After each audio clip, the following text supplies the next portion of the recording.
تنتمي قبائل إحاحان إلى سلسلة جبال الأطلس الكبير الغربي الأطلنطي، وتمتد على مساحة 5000 كيلومتر مربع، وتعتبر من التشكيلات القبلية المنتمية لمصامدة الأطلس الكبير. وأعطى ابن خلدون وصفا دقيقا لهذه القبائل بقوله: ويجاورهم من جانب الغرب بسيط هناك يفضي إلى السوس،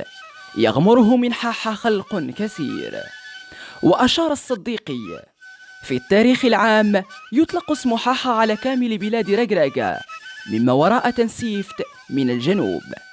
وهي أوصاف تمتد خارج خريطة تتجاوز حدود 12 قبيلة التي تحد إحاحان في حدودها الحالية، والتي اشتهرت منذ القدم بكونها قبيلة كبرى من مصامدة جبل درن بالأطلس الكبير الغربي. كشفت خرائط برتغالية تعود للعصر الحديث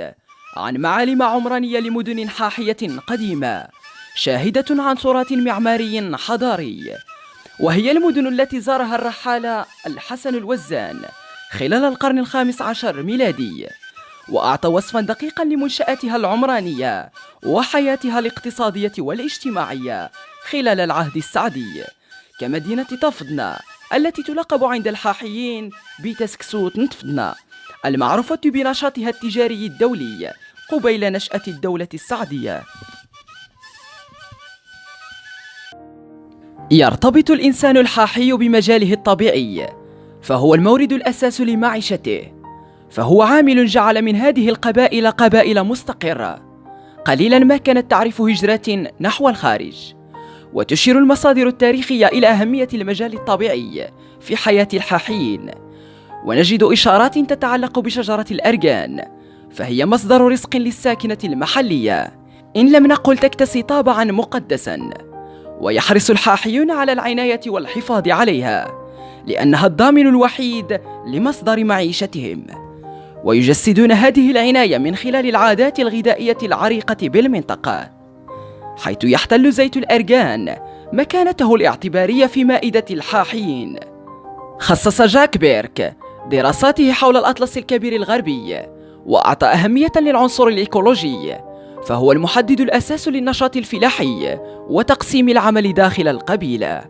التي تؤطرها الأعراف والعادات والتقاليد المتوارثة من أجل تنظيم المجال على يد مجالس إنفلاس وأيط الربعين.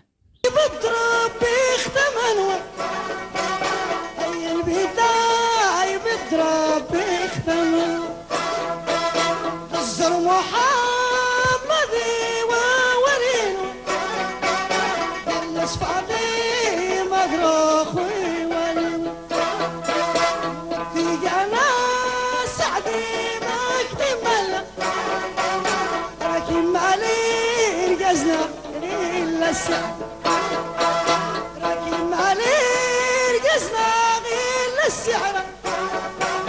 إلا العقل غوبا يدغن، إلا العقل غوبا يدغن، إلا الصبر غور قزو ورات من رد، الصبر غور قزو ورات من رد، يا رمزيلو يا رمزي نور ديش اشكت رفض دوبان يوتسيغ مدار يسكت